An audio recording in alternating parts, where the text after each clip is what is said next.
सरकार के प्रेशर में पेपर लीक होते गए, सरकार के नेताओं के प्रेशर में पेपर लीक होते गए।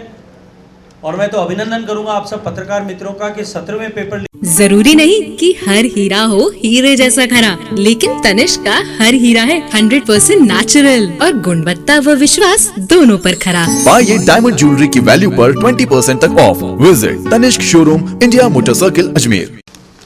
लाखों लोगों का, लाखों युवकों का भविष्य अंधकार में करने के बावजूद भी सरकार निरंतर मुख्यमंत्री के स्तर पर, मंत्रियों के स्तर पर निरंतर उन पेपर लीक की घटनाओं पर पर्दा डालती भी दिखाई दी।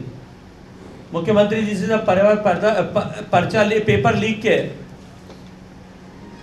आरंभिक काल की घटनाओं के बाद में प्रश्न पूछे गए तो उन्होंने बार बार स्वयं जाकर के ये कहा था, स्टेटमेंट किया था कि इसमें अधिकारी और नेता सम्मिलित नहीं।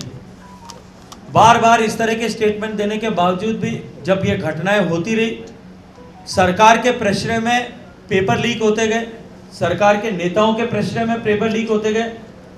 और मैं तो अभिनंदन करूंगा आप सब पत्रकार मित्रों का कि 17वें पेपर लीक के बाद में जब भारतीय जनता पार्टी के युवा मोर्चा ने प्रचंड आंदोलन खड़ा किया था और उसका सहयोग आप सब लोगों ने जिस तरह से किया, जिस तरह से निर्भीक होकर के आप सब लोगों ने निष्पक्षता के साथ में युवाओं को न्याय दिलाने के लिए जब सजीव चित्रण किया, उसके बाद में सरकार होश में आई और जांच केवल 2 कदम अभी चली है। मुख्यमंत्री जी जिन 2 वर्गों को क्लीन चिट दे रहे थे, अधिकारी भी जेल में पहुंचे, आरपीएससी के सर्विंग मेंबर, राजस्थान के आरपीएससी के इतिहास, गरिमा और प्रतिष्ठा का मुंह काला करके वो जेल में पहुंचे। और उसके बाद में जिस तरह की टिप्पणियां उनकी नियुक्ति को लेकर के की गई, वो अपने आप में जो है राजस्थान की गरिमा को कम करने वाली थी। और उसके अतिरिक्त जब जांच दूसरे कदम पर पहुंची तो सरकार के मंत्री पद का दर्जा प्राप्त व्यक्ति गोपाल केसावत जेल के सींचों के पीछे पहुंचे। अभी तो ईडी ने उसकी जांच करना प्रारंभ की है, उसके कुछ अभियुक्तों को कल गिरफ्तार किया है।